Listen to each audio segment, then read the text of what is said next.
ભારત સરકારના ભૂતપૂર્વ સલાહકાર અને આઈઆઈટીયન વિપ્ર ગોયલે સુરતમાં પત્રકાર પરિષદ સંબોધી જણાવ્યું હતું, લોકોમાં જાગૃતિ જ ભારતીય યોજનાના અમલીકરણમાં ગતિ લાવશે. નીતિ આયોગ અને ઇસરોમાં સંશોધન કરી ચૂકેલા રાષ્ટ્રીય શ્રેષ્ઠ સામાજિક અસર પુરસ્કાર મેળવનાર આઈઆઈટીયન વિપ્રા ગોયલે સર્કિટ હાઉસ ખાતે એક પત્રકાર પરિષદ સંબોધી હતી. કહ્યું હતું કે સુરતને તેમના રાષ્ટ્રવ્યાપી જળ, ઉર્જા, રોજગાર બજાર સાથે સ્વનિર્ભરતા જનજાગૃતિ અભિયાનના ભાગરૂપે વિવિધ રાષ્ટ્રીય યોજનાઓથી વાકેફ કરવાનો હતો. તેમણે સમજાવ્યું કે ગુજરાતમાં 1980માં કલ્પના કરાયેલા પાર તાપી નર્મદા ઇન્ટરલિંકિંગ પ્રોજેક્ટ દક્ષિણ ગુજરાતમાં આશરે 1,35,000 કરોડ લીટર પાણી સંગ્રહિત કરશે. દક્ષિણ ગુજરાતને સિંચાઈ અને પીવાનું પાણી પૂરું પાડશે. પશ્ચિમ તરફ વહેતી નદીઓનું આ મોટા ભાગનું પાણી હવે અરબી સમુદ્રમાં વહે છે. ડીપીઆર મુજબ સુરત જિલ્લાને પણ આ પ્રોજેક્ટનો લાભ મળવાનો હતો.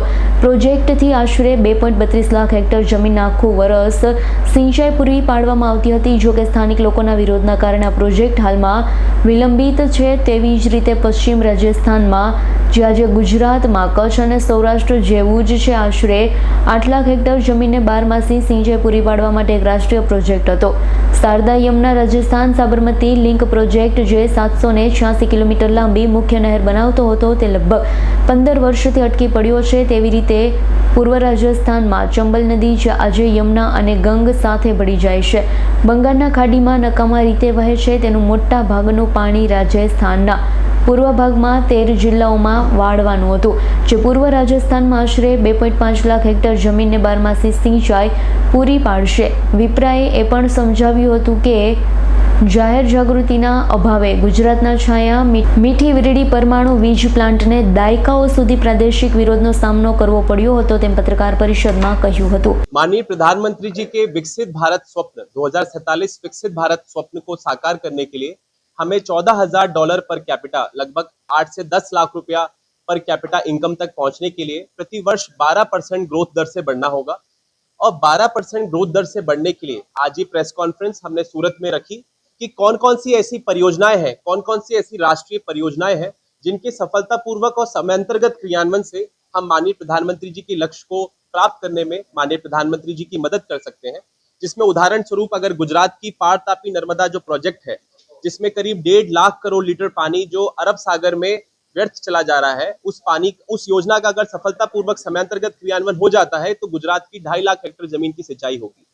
ऐसे ही राजस्थान में यमुना राजस्थान साबरमती नहर लिंक का अगर समयांतर्गत सफलतापूर्वक क्रियान्वयन हो जाता है तो 8 लाख हेक्टर जमीन की राजस्थान में सिंचाई की व्यवस्था होगी.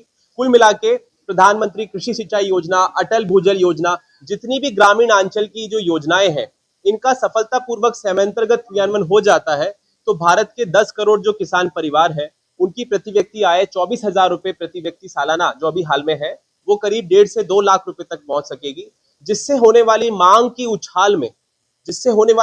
की उछाल में कपड़े की मांग, बर्तनों की मांग, ऐसे चौतरफा जो हमारे उद्योगों की मांग है, उस मांग की उछाल से भारत के 9 करोड़ लघु उद्योगों की डिमांड उछलेगी. और वो 9 करोड़ उद्योगों की डिमांड उछलने से हमारी जो जीडीपी विकास वृद्धि दर है वो 11 से 12% तक पहुंच पाएगी कि हम विकसित भारत स्वप्न को साकार कर सके. तो आज की प्रेस कॉन्फ्रेंस इसी विषय पर रखी गई कि कैसे जन जन में जागरूकता की कमी की वजह से आज हमारी योजनाएं विलंबित हैं और जन जन में जागरण का प्रसार करके ही हम अपनी योजना का सफलतापूर्वक समयांतर्गत क्रियान्वयन कर सकते हैं. चाहे वो परमाणु ऊर्जा मीठी विरदी गुजरात का पावर प्लांट हो, जो क्षेत्रीय जन विरोध के कारण हमारा पूरे गुजरात को जो बिजली देने वाला था और एक स्वच्छ और हरित बिजली गुजरात को देता, वो क्षेत्रीय जन विरोध के कारण उस प्लांट की स्थापना कोवाड़ा आंध्र प्रदेश में करनी पड़ी.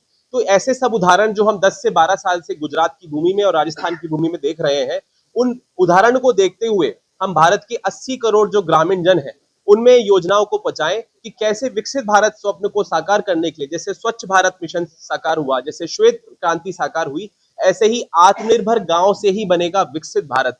ये क्रांति हम साकार कर सके. और इसी के लिए आईआईटी खड़गपुर से पास आउट, भारत सरकार में पूर्व सलाहकार रहा, हाल ही में सर्वश्रेष्ठ ग्रामीण विकास पहल अवार्ड से सम्मानित, पूरे राष्ट्र स्तर पे जन जागरण अभियान लॉन्च किए हैं. जिसमें सूरत में भी, सूरत की पवित्र भूमि में, जिसकी शुरुआत एक कुंड से हुई, जिस सूरत की भूमि को टेक्सटाइल हब के नाम से जाना जाता है, डायमंड हब के नाम से जाना जाता है, और सूरत के टेक्सटाइल इंडस्ट्री की 60% डिमांड गांव से आती है. तो कहीं ना कहीं हम समावेशी विकास के साथ साथ आर्थिक रूप में भी जुड़े हुए हैं, गांव से जुड़े हुए हैं कि सूरत का कपड़ा उद्योग 60% गांव पे टिका हुआ है. पर अगर आज भूजल के नीचे गिरने की वजह से गांव उजड़ जाते हैं, बिजली की कमी की वजह से गांव में पलायन हो जाता है और समाज में अराजकता फैलती है, तो उसका कहीं ना कहीं वो भार हम सूरत वासियों पर भी आता है। इसलिए सूरत जो हर देश की हर अग्रणी चीज में अग्रणी रहा है, आगे रहा है, और सूरत के जो माननीय गण है जैसे सावजी भाई ढोलकिया साहब, गोविंद भाई ढोलकिया साहब, लवजी भाई बादशाह, श्रीमान सावरमल भुदिया जी, ऐसे कई जो माननीय गण हैं, मैं उनका आभार व्यक्त करना चाहता हूं कि उन्होंने सूरत की भूमि में मुझे आने का मौका दिया और सूरत की जनता तक ये विचार पहुंचाने का मौका दिया। और हम जैसे IITian, अगर आप जैसे मीडिया का इस तरीके से सहयोग मिले तो अपनी कुर्बानी देने के लिए भी तैयार। Thank you. Bureau report S9 news Surat. અમારી તમામ માહિતીથી અપડેટ રહેવા માટે જોડાયેલા રહો S9 ન્યૂઝ સાથે।